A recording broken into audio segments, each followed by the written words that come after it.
नमस्ते मुलांनो, आज आपण इंग्लिशचा रेड हेडेड लीग हा पाठ बघणार आहोत. ही एक डिटेक्टिव्ह स्टोरी आहे.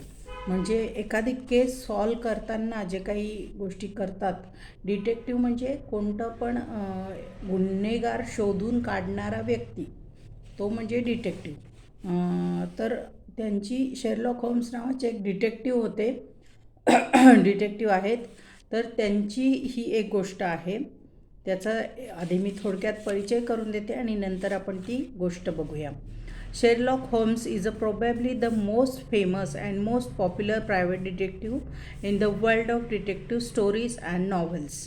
He is known for his keen observation and knowledge of many fields and ability to make accurate guesses. Sir Arthur Conan Doyle was a doctor by profession, but he is the best known for his fiction, crime fiction. The Red-Headed League was one of his favorite stories.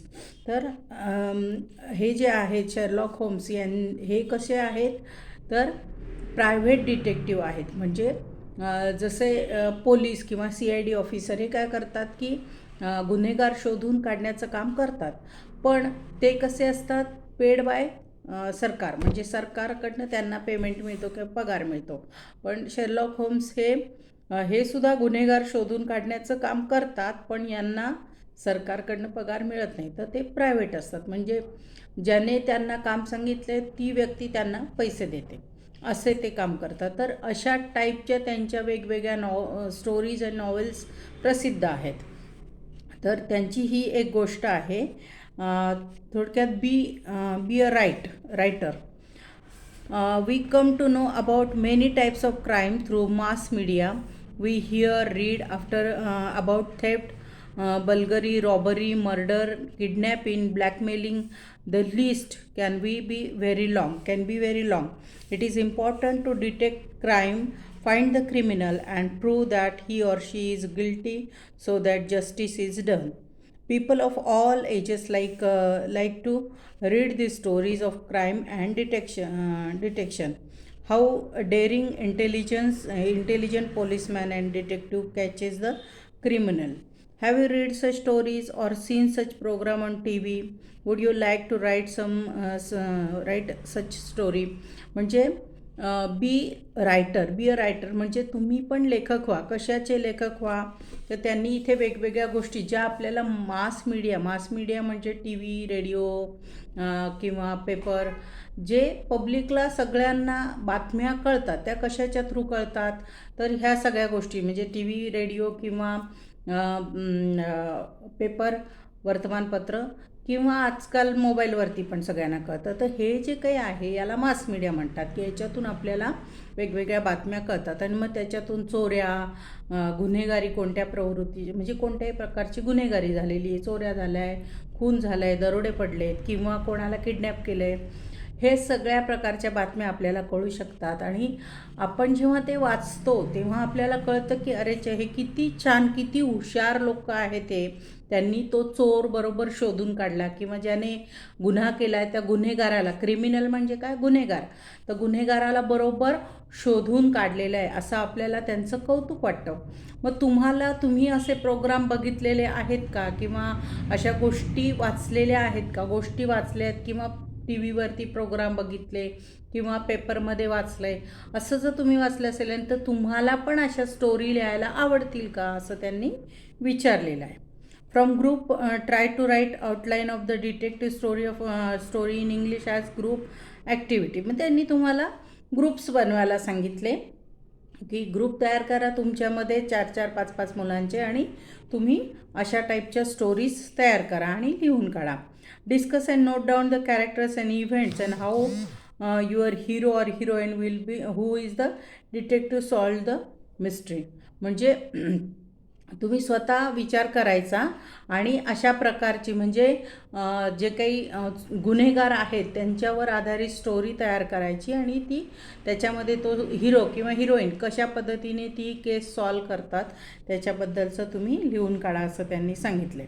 Divide the class into 2 groups and each group write the description of crime Exchange your description and then prepare a set of probing questions and make inquiries about inquiries about म्हणजेच investigate the crime and demonstrate the questions and answers in classroom. म्हणजे त्यांनी ते सांगितलं की तुम्ही 2 group करा आणि त्यांनी तुमचे हे तयार करा, डिस्क्रिप्शन तयार करा आणि ती एक्सचेंज करा आणि नंतर एकमेकांना प्रश्न विचारायचं. म्हणजे जसं टी व्हीमध्ये आपण बघतो की CID वाले असतात किंवा क्राईम पेट्रोलवाले असतात की ती सिरियल आहेत साधारण. त्याच्यामध्ये आपण बघतो की जर एखादा गुन्हा घडला तर रिपोर्टर लोक येतात आणि त्यांना विचारतात की याचं तुम्ही काय शोधलं, तुम्हाला काय वाटतं, कोण गुन्हेगार असेल वगैरे वगैरे वगैरे असे प्रश्न विचारतात. मग तसं तुम्ही पण आपसात जे ग्रुप तयार केले, तुमची डिस्क्रिप्शन एकमेकांना सेंड केली आणि मग तुम्ही विचारा एकमेकांना की कसं झालेलं आहे. अशा पद्धतीचं जे इन्व्हेस्टिगेशन तुम्ही कसं करता. इन्व्हेस्टिगेशन म्हणजे शोधकार्य. कशाचं शोधकार्य तर गुन्हेगाराचं शोधकार्य तुम्ही कसं करणार आहे ते जस्ट नाट्यकरण केल्यासारखं तुम्ही विचारायचं असं त्यांनी सांगितलं. आता ही डिटेल स्टोरी जी आहे ती काय आहे एक्झॅक्टली. रेड हेडेड लीग म्हणजे लाल केसांच्या लोकांची संघटना. तर त्याने काय केलेलं आहे, ह्या स्टोरीमध्ये काय झालं आहे ते आपण बघूया. हे 2 पार्टमध्ये विभागली गेलेली आहे स्टोरी. तर पहिला पार्ट आहे mister William story. When I called upon my friend Mr. Sherlock Holmes, he was conversing with visitor who was an elderly man with fiery red hair.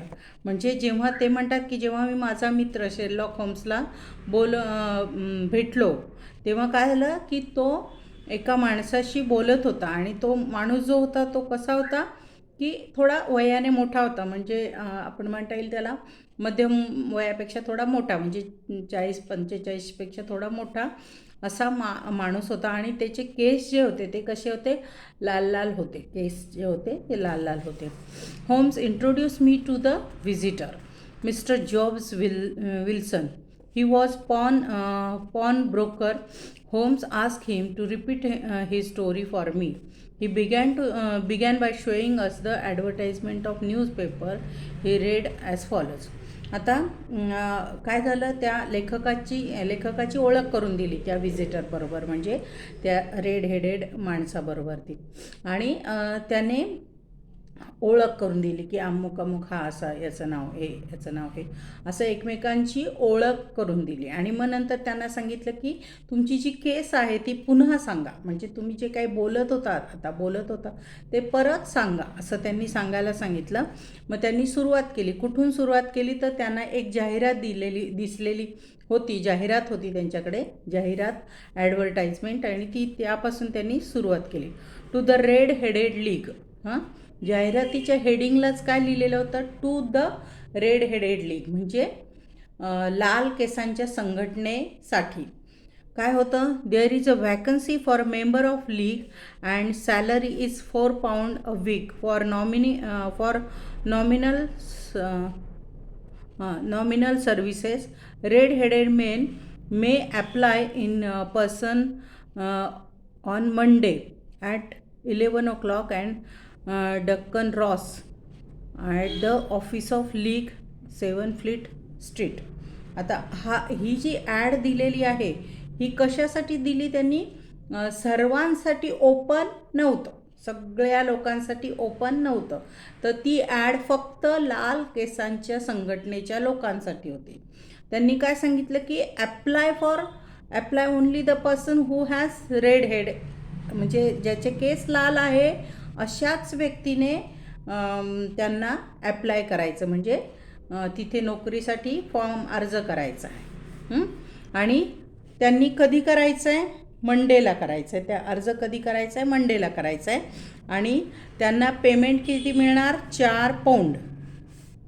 £4 a weak, म्हणजे एका आठवड्याला £4 इतका पेमेंट दिलं जाईल. आणि काम मात्र खूप नाही आहे, नॉमिनल काम आहे, थोडंसं काम आहे असं त्यांनी सांगितलं. आणि खाली पत्ता दिला ऑफिसचा की कुठे आहे ते. The advertisement had appeared in newspaper 2 months ago. Mr. Wilson's assistant Vincent Spaulding had shown it to him. Mr. Wilson liked his assistant Spaulding. He was smart, efficient, and worked for only half an normal wages. But the assistant also had his fault. Every now and then he left work and went down into the cellar to develop photographs. Photography was his hobby. आता इथे काय सांगितलं त्यांनी की the advertisement has appeared in newspaper 2 months ago, म्हणजे 2 महिन्यापूर्वी ती advertisement कुठे आलेली, पेपरमध्ये आलेली होती आणि त्यांना त्यांच्या असिस्टंटने ती दाखवली होती. त्या असिस्टंटचं नाव काय होतं?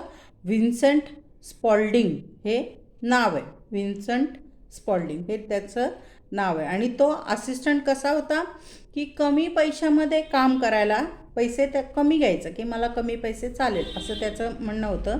आणि अर्ध्या पेमेंटमध्ये तो काम करायचा.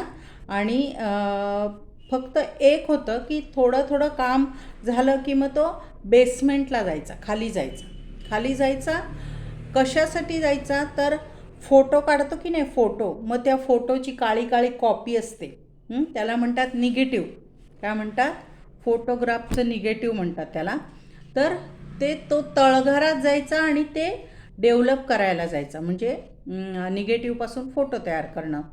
तर ती त्याची हॉबी होती, म्हणजे फोटोग्राफी वॉज हिज हॉबी म्हणजे छंद.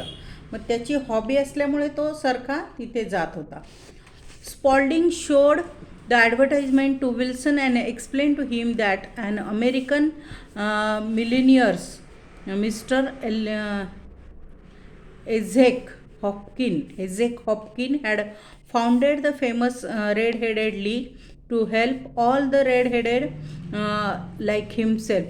Spaulding urged Mr. Wilson to apply for the job, so the two of them went to the address given in the advertisement. आता स्पॉल्डिंगने काय केलं, ती ॲडव्हर्टाइजमेंट त्यांना दाखवली. कोणाला? मिस्टर विल्सनला. आणि त्यांना समजावून सांगितलं. ॲड जी होती, ॲड म्हणजे ॲडव्हर्टाइजमेंट म्हणजे जाहिरात, ती मिस्टर विल्सनला दाखवली आणि त्यांना सांगितलं की एक अमेरिकन मिलेनियर आहे, त्याने काय केलं, त्याचं नाव काय? एझेक हॉपकिन. नाव काय होतं? Ezekiah Hopkin had founded the famous red headed league. आणि त्याने काय केलं? लाल केसांच्या लोकांची संघटना तयार केली. हॉपकिनने काय केलं? एझेक हॉपकिनने काय केलं? लाल केसांच्या लोकांची संघटना म्हणजे ग्रुप तयार केला. आणि तो काय करतोय? तो ह्या लाल केसावाल्या लोकांना मदत करण्यासाठी तो हे सगळं काम चालू केलेलं आहे त्याने. आणि स्पॉल्डिंग अर्ज मिस्टर विल्सन टू अप्लाय. आणि स्पॉल्डिंगने सांगितलं मिस्टर विल्सनला की तुम्ही अप्लाय करा. कशासाठी? तर ह्या जॉबसाठी. So the two of them went to address given in the advertisement. आणि म्हणून त्या दोघांपैकी एकाने त्या ॲडव्हर्टाइजमेंटच्या ॲड्रेसवरती जायचं, म्हणजे ॲप्लाय करायचं ठरवलं. गेले ते. And Fleet Street was full of red-headed people.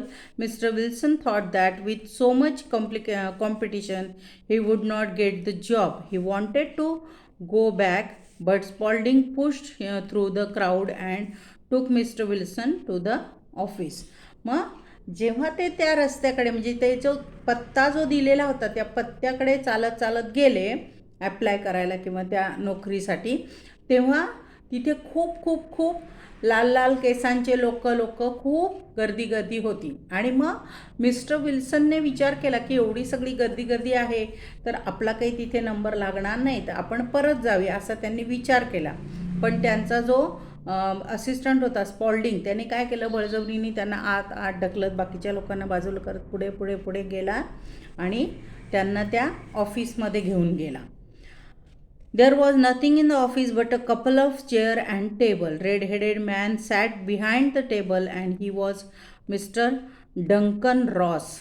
He a representative of Red-headed League. He was very pleased to see Mr. Wilson and announced immediately that he was still suited for the job. He was well suited for the job. He shook hands with Mr. Wilson congratulate him and told all the candidates to go back. आता जेव्हा तो जो माणूस होता त्याचा assistant, तो त्याला घेऊन आत गेला, ऑफिसमध्ये गेला आणि बसला. तर त्यांनी बघितलं ऑफिस कसं आहे, तर फक्त तिथे 2 खुर्च्या होत्या बसायला आणि एक टेबल होता. मग त्यांनी बघितलं की ऑफिस असं काही खूप गर्दी नाही आहे, खूप बाक आहेत, खूप हे असं काही नाही आहे. तर 2 खुर्च्या आहेत आणि एक टेबल आहे, एवढंच ऑफिस आहे आणि ते असं सफिशियंट आहे. आणि तिथे एक लाल केसांचा माणूस बसलेला होता आणि त्याचं नाव होतं डंकन रॉस. नाव काय होतं? डंकन. याच्यातली फक्त नावं लक्षात ठेवा, जरा अवघड आहे, आपल्याकडची नाही आहेत, त्यामुळे थोडं नाव लक्षात ठेवणं हे आहे. तर डंकन रॉस तिथे बसलेला होता आणि तो कोण होता? Representative of red headed league. आणि रेड हेडेड लीगचा तो एक रिप्रेझेंटेटिव्ह होता आणि त्याने काय सांगितलं, यांना बघितल्यावर तो हसला आणि त्यांना शेक हँड केला आणि सांगितलं, त्याने लगेच विचार केला की नाही, हा माणूस सिलेक्टेड आहे. मग त्याने शेक हँड केलं, त्याला अभिनंदन केलं, कॉंग्रॅच्युलेट केलं आणि त्यांना सांगितलं की तुम्ही बसा. आणि जे बाकीचे सगळे लोक होते त्यांना सांगितलं, तुम्ही जा, आम्ही माणसाची, योग्य व्यक्तीची सिलेक्शन केलेलं आहे असं त्याने सांगितलं. आणि बाकीच्या लोकांना, कॅन्डिडेट्सना किंवा बाकीचे जे रेड हेडेड लोक आलेले होते इंटरव्ह्यूसाठी किंवा ॲप्लिकेशनसाठी, त्यांना परत पाठवलं. Mr. Duncan Ross explained that Mr. Wilson would have to be in the office from 10 to 2. If he left the office, he would lose the job.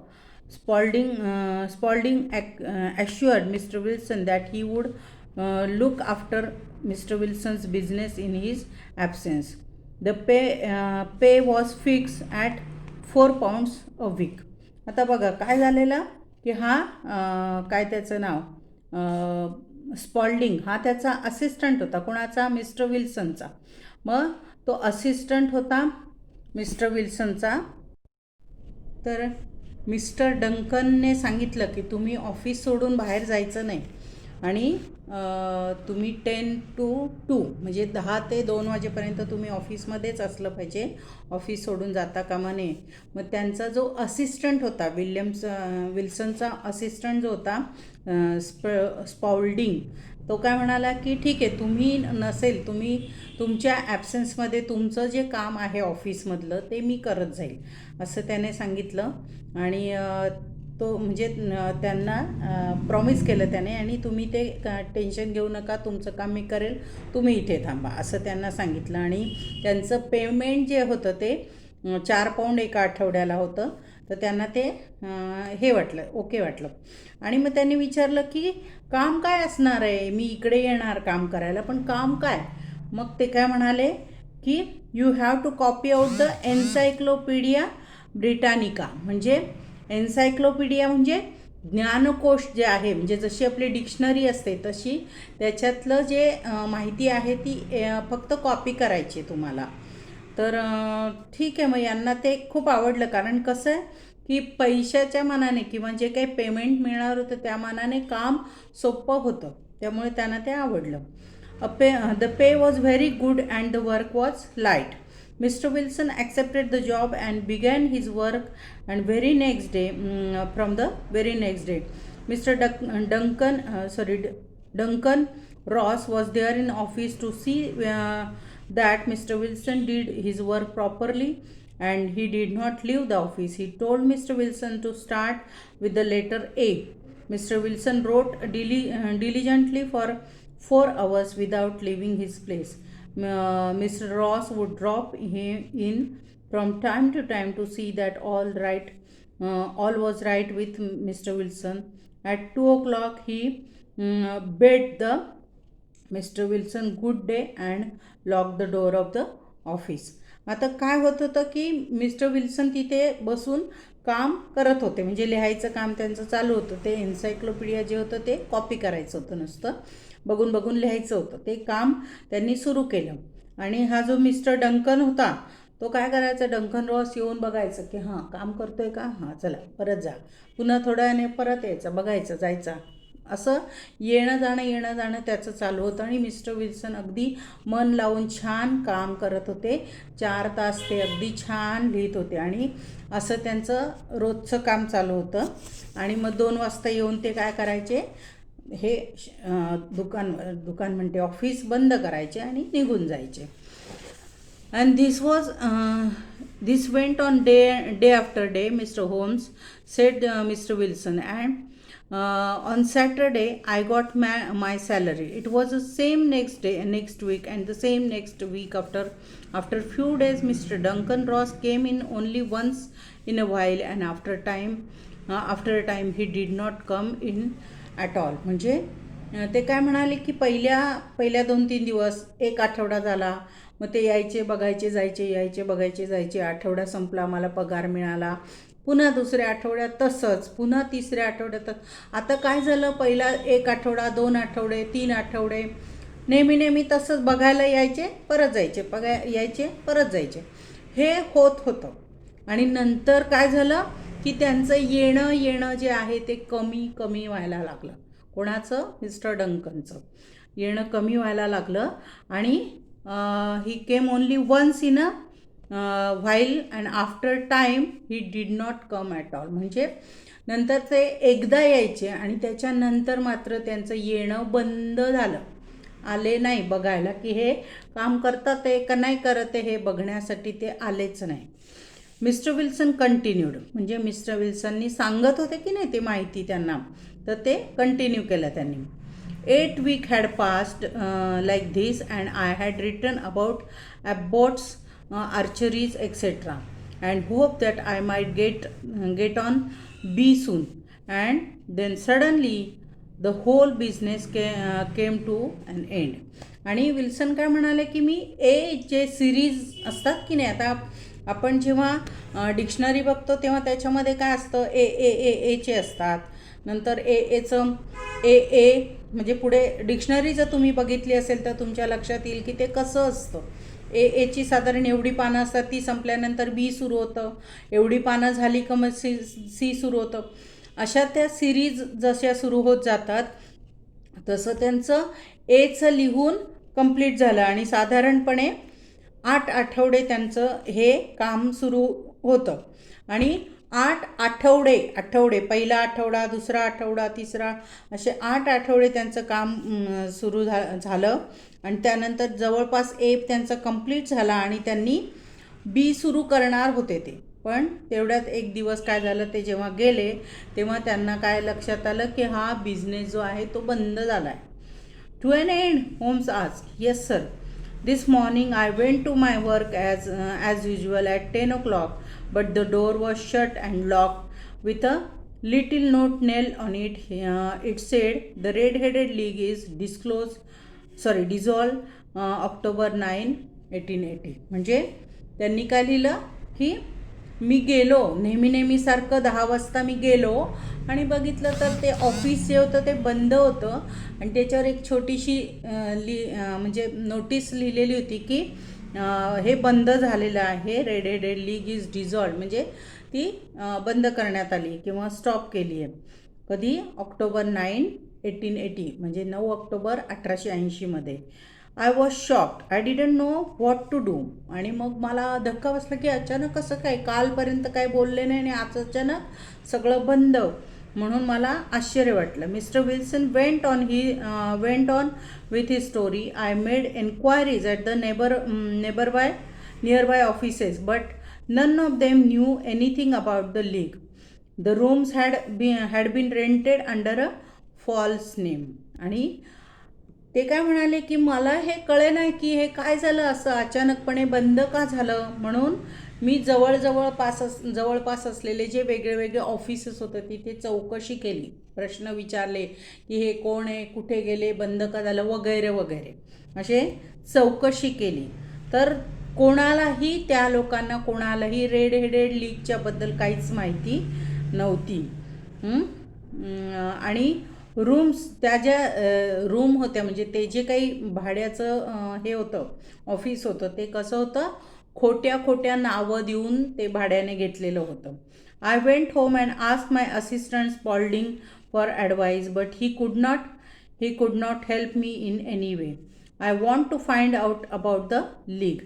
Mr. Holmes, who they are and why they played this prank upon me. The whole thing is a mystery. That is why I came to you. I have heard a lot about you.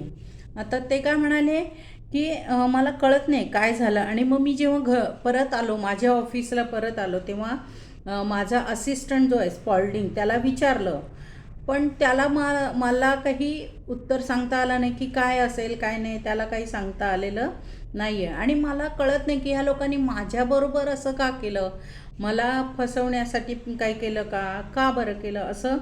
ते म्हणाले की मला काही कळायला मार्ग नव्हता. आणि Sherlock homes हे काय म्हणता येईल प्रसिद्ध डिटेक्टिव्ह आहेत हे मी ऐकलेलं होतं, आणि म्हणून मी तुमच्याकडे आलो, आणि म्हणून तुम्हाला हे सगळं सांगावं असं मला वाटलं. Holmes found Mr Wilson story very unusual.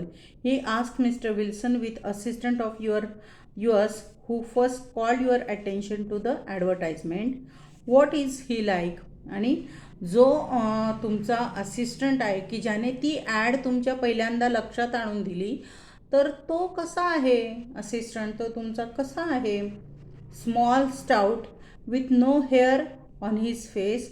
He had white splash on acid splash of acid on his forehead. आणि ते काय म्हणाले की असा छोटासा आहे, छोटासा असा किंचित जाडसर असा, आणि केस नाही आहे त्याच्याकडे चेहऱ्यावरती, आणि त्याच्या कपाळावरती असा पांढरा चट्टा पडला आहे ॲसिडचा, असं त्यांनी त्याचं वर्णन, म्हणजे त्यांचा जो असिस्टंट होता स्प्लाउडिंग, काय नाव होतं त्याचं, स्पॉल्डिंग, तर त्याचं वर्णन केलं, म्हणजे तो कसा दिसत होता ते त्यांनी सांगितलं. आणि I thought as much said Mister Holmes. Is he still with you? ते म्हणाले की तो तुमच्याबरोबर आत्ता पण आहे का? Oh yes sir, that will do Mister Wilson. I can give you my opinion on this subject in a day or two. Today is Saturday and by Monday we may come to the conclusion. आणि ते म्हणाले की तो तुमचा जो assistant आहे तो तुमच्याबरोबर आहे का? तर ते म्हणाले हो आहे. मग ते म्हणाले की ठीक आहे, मी काय करतो, तुम्हाला 2 दिवसानंतर तुम्हाला माझं मत सांगतो की काय झालं असू शकतं. हे आज सॅटरडे आहे, तर मी तुम्हाला मंडेला काय असेल ते सांगतो. इथपर्यंत समजलं. आता हा झाला पार्ट फर्स्ट. आता पार्ट सेकंडमध्ये काय झालेलं आहे किंवा पार्ट सेकंडमध्ये काय आहे ते बघूया आपण. Part second, what happen next, doctor Watson's account. Well Watson, what do you think of it all, ask Mister Holmes after Mister Wilson had left.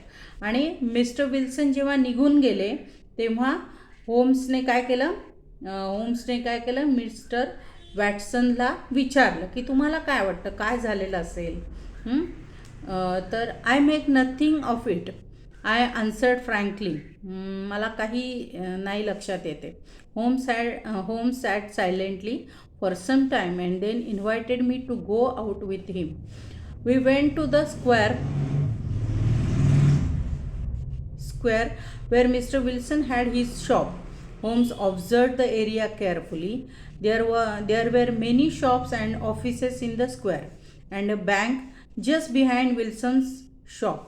Holmes spent some time outside the shop and thumbed upon the pavement 2 or 3 times.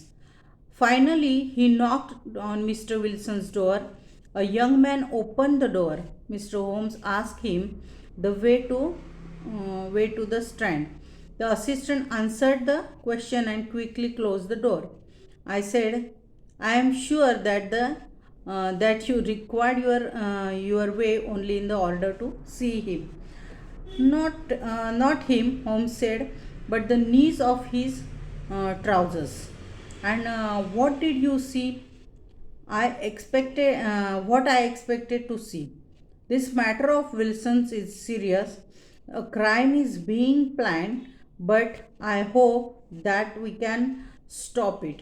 Today is Friday. The offices and banks will be closed on weekends. Now I have to go and make some arrangement, but I shall want your help tonight. Come to Baker Street at 10 and bring your revolver. आता काय झालं बघा की त्यांनी सांगितलं आणि त्यांनी विचार केला काय झालं असेल. तर हे म्हणाले, वॅटसन म्हणाले, आय डोंट नो, म्हणजे I can't understand what happen. तर ते म्हणाले थांबा आपण एक काम करू. आणि त्यांनी काय केलं, मिस्टर विल्सनचं जे काही शॉप होतं, दुकान होतं, त्याच्या आजूबाजूला सगळा एरिया बघितला, सगळीकडे बघितलं, इकडे काय इकडे काय इकडे काय. आणि नंतर त्यांच्या लक्षात आलं की तिथे एक बँक आहे. काय आहे? बँक. त्या मिस्टर विल्सनच्या ह्याच्या मागे, शॉपच्या मागे एक बँक आहे. एक मिनिट.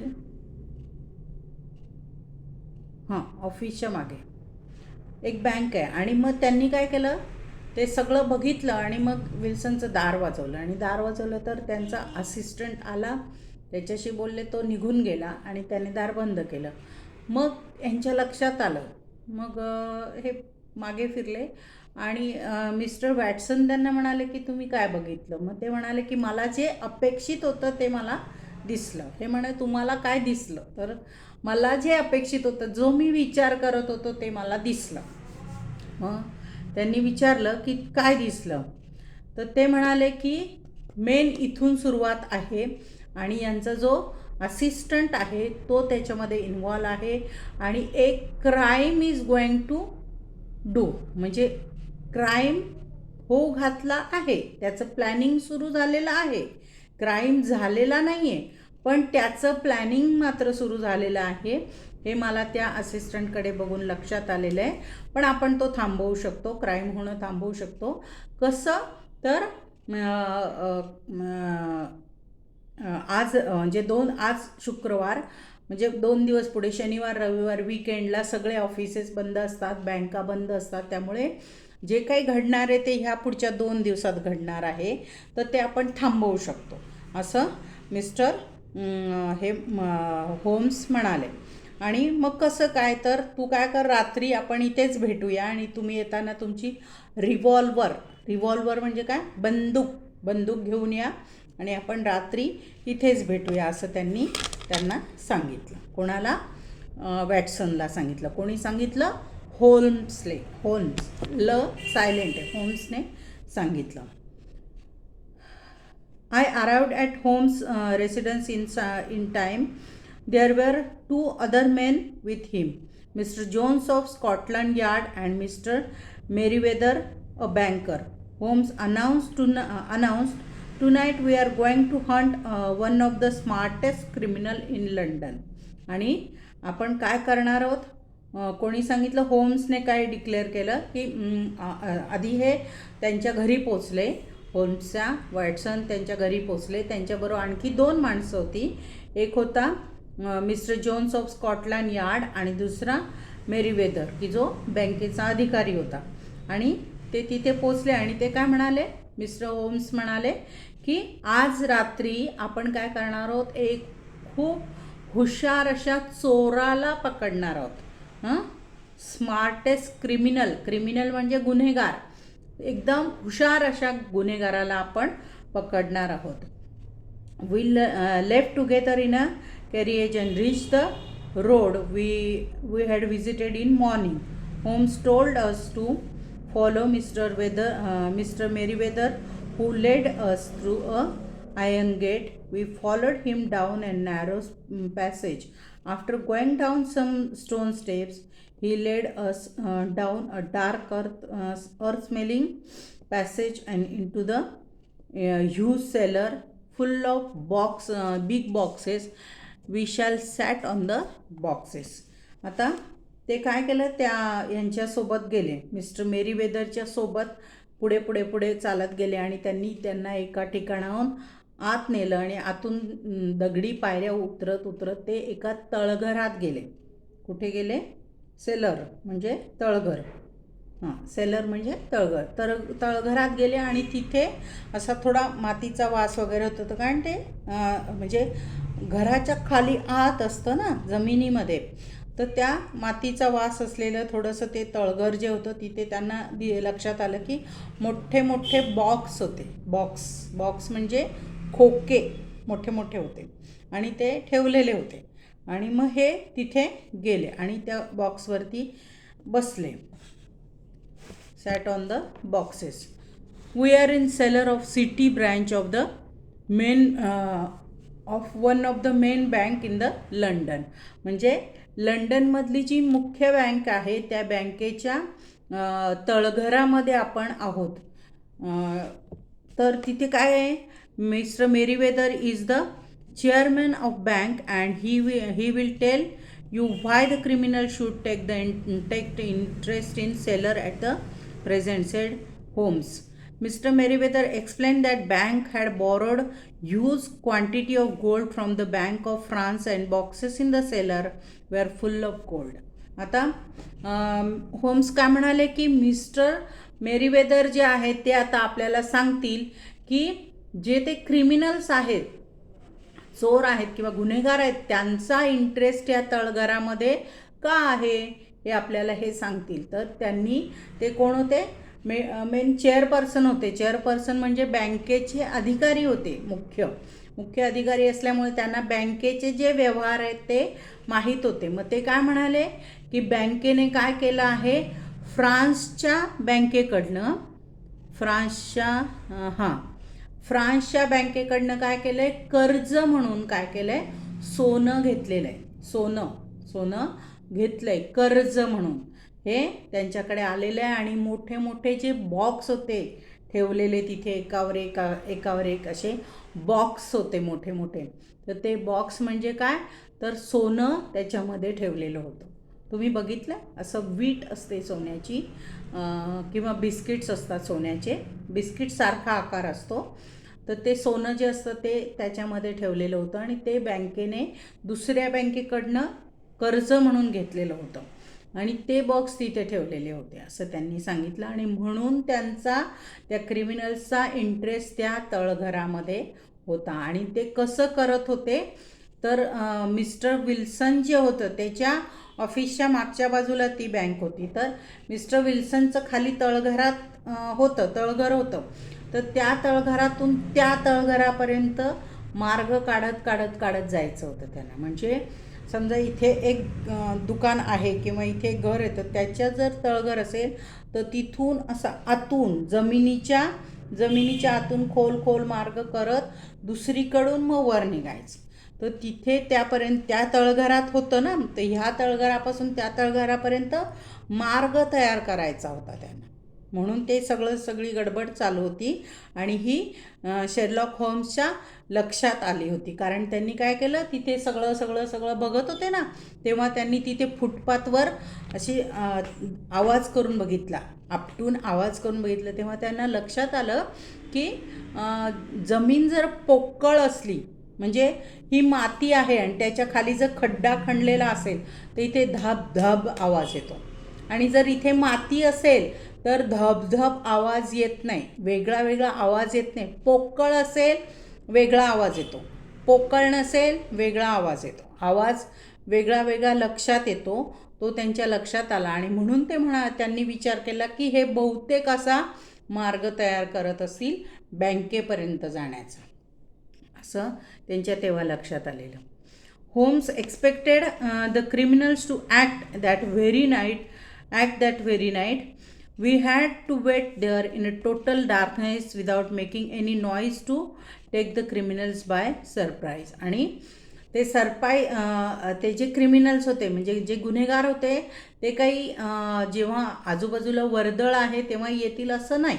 त्यांनी विचार केलेला की जेव्हा सगळीकडे सामसूम होईल तेव्हा टोटल डार्कनेस म्हणजे सगळीकडे संपूर्ण काळोख होणार, सगळे लोक झोपून जाणार, तेव्हा ते चोर हळू आत येतील हे त्यांना माहीत होतं. म्हणजे त्यांनी अंदाज लावलेला होता. म्हणून सगळे जे होते म्हणजे Mr Watson, Mr Sherlock Holmes आणि ते दोन दुसरे अधिकारी ते सगळे तिथे काळाकुट्ट अंधारामध्ये गपचूप बसलेले होते दबा धरून. का तर ते चोर आले, त्यांना आल्यानंतर हे त्यांना पकडणार होते म्हणून ते गपचूप बसलेले होते. They have but one escape route.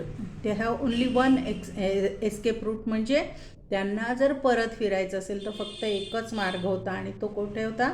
त्या विल्सनच्या इथे होता.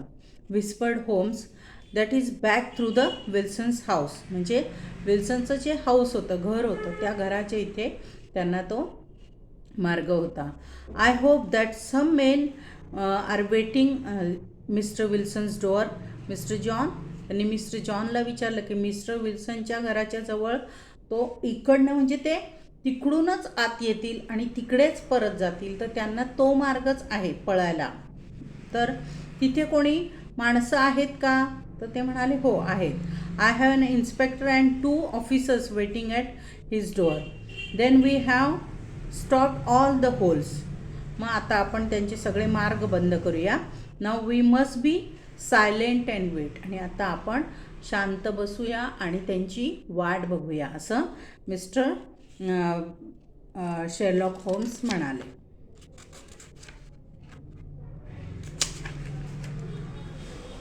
We waited silently for more than 1 hour. It was pitch dark in the cellar. Then suddenly a point of bright light appeared in the floor of cellar, and then a line and gas shimmed open, and a hand appeared, and a broad stone turn over upon its side and left a square hole. The boyish face emerged. The man looked about and came out of the hole. He had a companion with him, a man with very red hair. The pair was none other than Spaulding, the assistant Alice, the criminal Clay, and red-headed Mr. Duncan Rose. As soon as they climbed out the hole, Sherlock Holmes sprang out and seized Clay by the cellar. The other dived down the hole and disappeared. Clay took out the revolver, but Holmes hit him on his wrist and the revolver fell on the floor. आता काय झालं की हे सगळेजण अंधारात गप्प बसले होते, वाट बघत बसले होते, आणि हळूच काय झालं, थोडा वेळ 1 तास साधारणपणे ते बसलेले होते, आणि हळूच असा लाईटचा फोकस आला, आणि फोकस अशी रेग आली, ती ओपन झाली आणि असा स्क्वेअर तयार झाला, आणि त्याच्यातून एक हात वर आला, आणि हात वर आल्यानंतर तो माणूस वर आला, आणि मग त्यांना दिसलं की तो कोण होता, तर मिस्टर विल्सनचा असिस्टंट होता, आणि अजून एक माणूस रेड हेडेड, तो जो डंकन होता ना, डंकन रॉस, तो होता. तर ते आले, तर त्याच्या हातात रिव्हॉल्वर होती. त्या दरम्यान काय झालं, शेरलॉक होम्सने त्याला पकडलं, तर त्याने रिव्हॉल्वर हे केली, पण त्याने त्याच्या रिस्टवरती हात जोरात मारलं, तर ती खाली पडली. पण तो म्हणाला की माझा मित्र, म्हणजे तोपर्यंत बोलला नाही, पण तोपर्यंत तो पळून गेला, दुसरा माणूस पळून गेला. It's no you John Clay, said Holmes, we have caught you. आणि होम्स काय म्हणाले की आम्ही तुम्हाला पकडलेला आहे. तर तो म्हणाले so I see, but my friend has escape. पण ते म्हणाले ठीक आहे, काय हरकत नाही, पण माझा मित्र पळून गेला. Holmes replied, he can not escape, there are 3 men waiting for him at the other end. आणि तो म्हणाला की तो पळून जाऊ शकत नाही, कारण तिकडे 3 माणसं त्याची वाट बघत आहेत, असं ते म्हणाले. Then Holmes handed over the clay to mister clay to the policeman. आणि मग त्यांनी काय केलं, तो ॲक्च्युली जो होता तो कोण होता, मिस्टर क्ले एक गुन्हेगार होता खूप जुना, जो जेलमधून सुटल्यानंतर पुन्हा पळून गेलेला होता, तो सापडलेला होता. आणि त्याला मग मिस्टर आपलं पोलिसमॅनच्या हातात त्यांनी दिलं. Mister Merryweather said, really mister Holmes, I do not know how to thank you. You have foiled one of the most cunning attempts to the bank robbery. The bank is grateful to you. तर तुम्ही फार मोठं म्हणजे बँकेचं जी robbery होणार होती बँकेमधून एवढी मोठी, कारण सोन्याचे असे बॉक्स एकावर एक असे बॉक्स ठेवलेले होते. म्हणजे जे कर्ज बँकेने घेतलेलं होतं ते जर चोरीला गेलं असतं तर बँकेचं खूप मोठं नुकसान झालं असतं. तर एवढं सगळं मोठं नुकसान होण्यापासून तुम्ही वाचवलं, बँकेला वाचवलं, तर बँक तुमची खूप आभारी आहे. म्हणजे ते बँकेच्या मार्फत त्यांचे आभार मानत होते की तुम्ही एवढं छान काम केलं, तर आम्ही खरोखर तुमचे थँकफुल आहोत, किंवा बँक पण तुमची आभार मानते.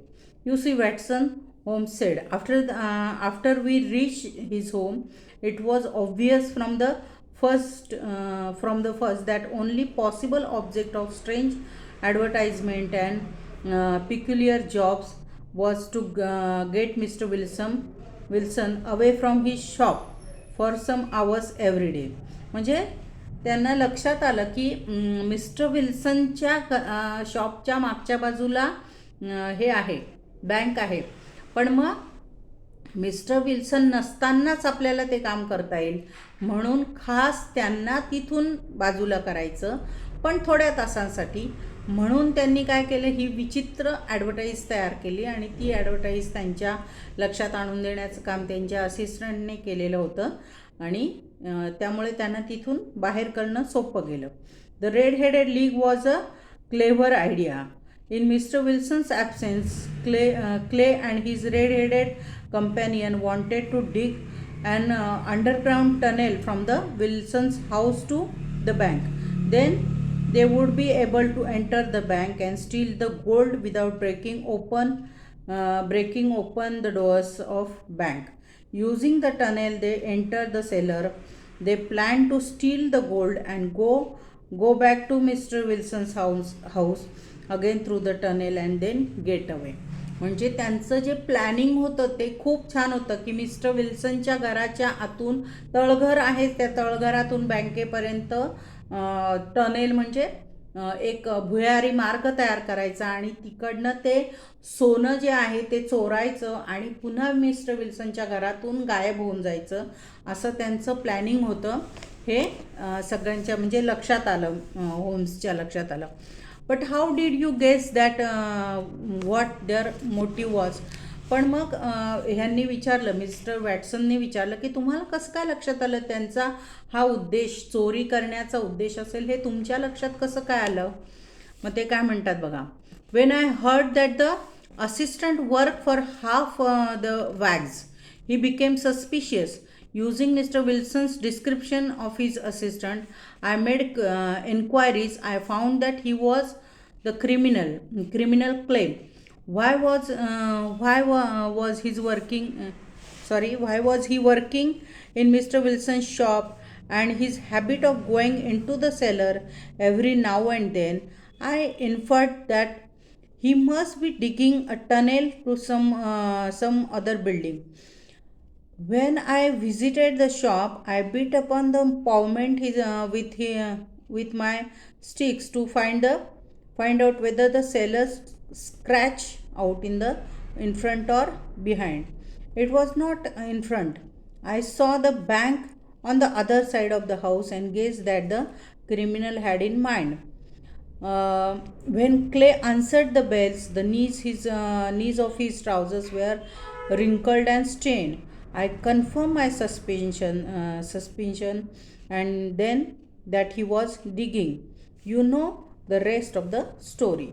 आता ते म्हणाले की तुम्हाला कसं काय संशय आला की हे काहीतरी चोरी करण्याचं यांचं प्लॅनिंग आहे.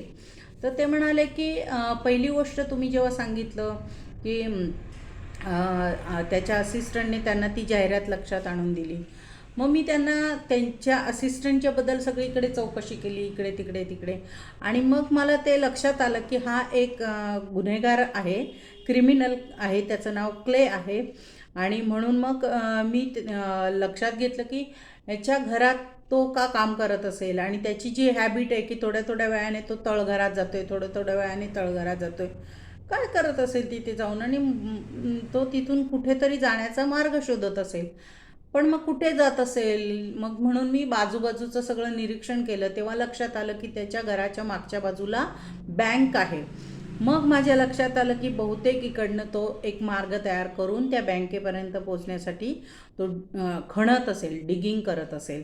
आणि जेव्हा त्याला चौकशी करायला जेव्हा आपण केलं, त्याने दार उघडलं, तेव्हा बघितलं मी की त्याची पॅन्ट जी होती ती चुरगळलेली होती. पॅन्ट घालतो की नाही, तर पॅन्ट चुरगळलेली होती आणि त्याला माती लागलेली होती. काय म्हटलं ते, स्टेंड, डाग पडलेले होते, म्हणजे मातीचे वगैरे असे डाग पडलेले होते आणि ती खराब झालेली, चुरगळलेली होती. तेव्हा माझ्या लक्षात आलं की हा तिथे ते करत असणार आहे. आणि मग बाकीची स्टोरी तर तुम्हाला माहिती आहे. You reason it out the beautifully, he explain in a admiration. आणि मग ते म्हणाले की बाकीचं तुम्ही खरंच खूप छान केलेलं आहे. आणि म्हणजे ॲडमायरेशन म्हणजे कौतुक त्यांचं केलं मिस्टर शेरलॉक होम्सचं. तर अशा पद्धतीने ही गोष्ट जी आहे ही इथे संपलेली. म्हणजे जनरली आपल्यालासुद्धा आवडतं की गुन्हेगार कोण असेल, त्याने काय केलं असेल, नक्की चोरी कशी केली असेल, किंवा काय जे काही स्टोरी असेल ती आपल्यालासुद्धा, म्हणजे मला स्वतःला पण CID बघायला आवडतं की कोणी काय केलं असेल, कोणी गुन्हा केला असेल, कोण असेल, त्याने कसं केलं असेल, हे विचार करायला मला पण आवडतं. आणि लहानपणापासून मलाही या गोष्टी ज्या आहेत त्या आवडतात. तसं तुम्हाला पण आवडत असेल तर तुम्ही काय करा, गोष्ट वाचा. कारण याच्यातले थोडे थोडे शब्द जरा अवघड आहे, पण तुम्ही एकदा पाठ केले ना की सोपे होतील. आणि नावं जी आहेत ती मात्र जरा उच्चारायला पण अवघड आहेत आणि लक्षात ठेवायला पण अवघड आहेत. तर 2-3 वेळा तरी धडा वाचा, म्हणजे मग ते लक्षात राहील. आलं लक्षात?